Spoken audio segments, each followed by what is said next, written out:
Sana yazdım beni anlatan, aşkımla dolu bu sözlerimi.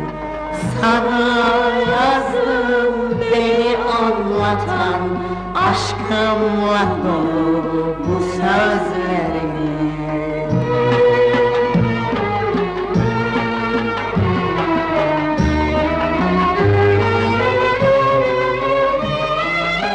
İşte bu bizim hikayemiz, öyle saf, öyle temiz, kenetlenmiş ayrılamaz kalbimizde ellerimiz. İşte bu bizim hikayemiz, öyle saf, öyle temiz, kenetlenmiş ayrılamaz kalbimizde ellerimiz. Kanımda, canımda, dört yanımda, senden başka hiç kimse olmasın. Bir gün görsem yeter bana, gözlerim yolda kalmasın. Kanımda, canımda, dört yanımda, senden başka hiç kimse olmasın. Bir gün görsem yeter bana, gözlerim yolda kalmasın.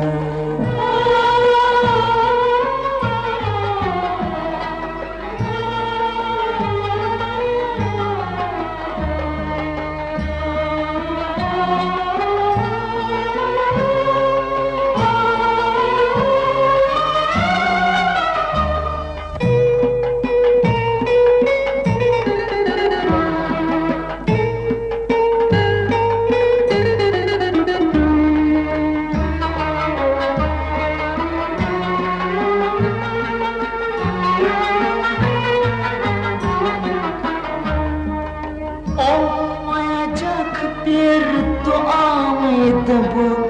Allah'ım bana reva mıydı bu?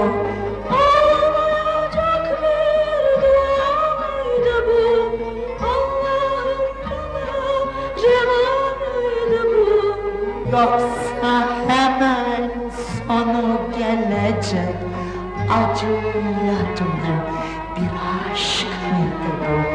Yoksa hemen sonu gelecek acıyla dolu bir aşk mıydı bu?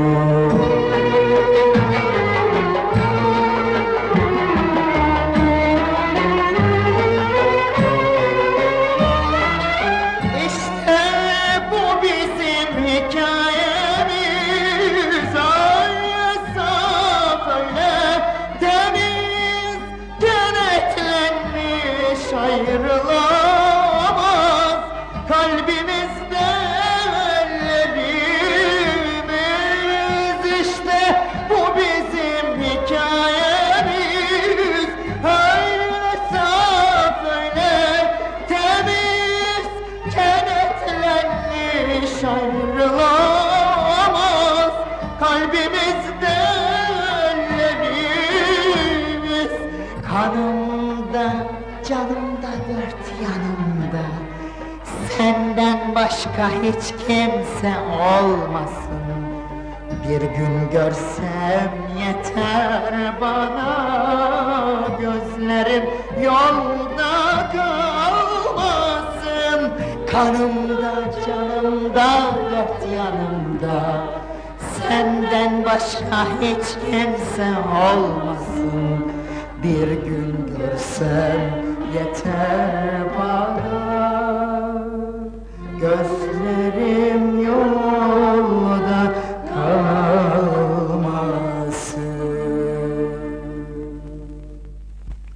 Kız, senin ne güzel sesin varmış. Alay etme! Alay etmiyorum. Seni her gün yeniden tanıyor, daha çok seviyorum. Ne olur, beni bu kadar çok sevme. Neden? Sen beni bu kadar çok seversen, nasıl ölebilirim? Sakın bir daha ölümden söz etme. Ölüm yok artık. Yalnız aşkımız var. Ölümsüz aşkımız.